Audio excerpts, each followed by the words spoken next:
Hey guys, praise the Lord everyone. I hope you're all doing good. Let us discuss a verse from Revelation chapter 3:11. ప్రకటన గ్రంథము 3:11. తర్వాత వచ్చుచున్నాను. ఎవ్వరునూ నీ కిరీటమును నపహరించుకొనున్నట్లు దానిని గట్టిగా పట్టుకొనుము. త్వరగా వచ్చుచున్నాను. ఎవ్వరునూ నీ కిరీటమును నపహరింపకుండునట్లు నీవు దానిని గట్టిగా పట్టుకొనుము. Behold, I come quickly.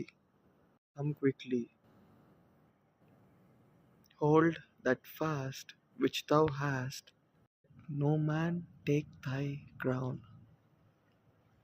అంటే దేవుడు ఇక్కడ మనకి ఏమని సెలవిస్తున్నాడంటే, మన కిరీటం ఎవరు దొంగలిస్తున్నాడు? మనకి దేవుడిచ్చిన కిరీటము రిజరక్షన్ ఆఫ్ లైఫ్, పునరుద్ధానపు శక్తిని ఎవరు దొంగలిస్తున్నారు? సైతాన్ గాడు. ఏ విధంగా మనకి డిస్ట్రాక్షన్స్ పంపిస్తూ, మనకి టెంప్ట్ చేస్తూ, ఎన్ని విధాలుగా శారీరకంగా, ఆత్మీయంగా కొన్ని సిచ్యువేషన్స్ క్రియేట్ చేసి, మన మనసాక్షికి తెలుస్తుంటుంది మనం ఆ తప్పు చేయొద్దని, బట్ వి డూ. కానీ మనం చేస్తాం, మనం పడిపోతాం. అందుకే దేవుడు మొదటి పేతురు గ్రంథంలో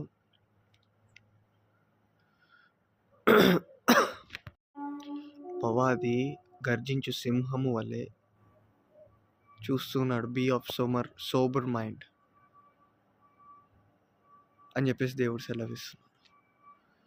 అపవాది మనల్ని ఎప్పుడెప్పుడు పడేయాలి, ఎప్పుడెప్పుడు మనల్ని పాపంలోకి లాగాలి, ఎప్పుడెప్పుడు మనల్ని వాడి సహవాసంలోనికి, వాడి సైన్యంలోకి లాగాలి అని చెప్పి చూస్తూనే ఉన్నాడు. కానీ దేవుడు ఆయన పరిశుద్ధాత్మ ద్వారా మన మనస్సాక్షితోని మాట్లాడుతుంటాడు, మన మనస్సాక్షితోని సెలవిస్తూనే ఉంటాడు.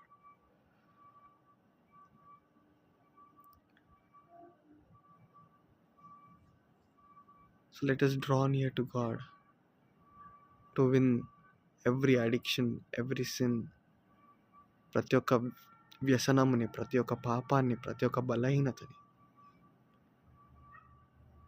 ఎదిరించాలి అంటే మనం దేవుని సహాయం ద్వారానే ఎదిరించగలం. లెట్ దట్ కన్విక్షన్, పరిశుద్ధాత్ముడు మన మనసాక్షికి తోని మాట్లాడుతున్నప్పుడు దానికి అంగీకరించి సమర్పించుకొని ముందుకు సాగితే పాపాన్ని జయించగలం. I hope this helps you all out. Thank you. Praise God.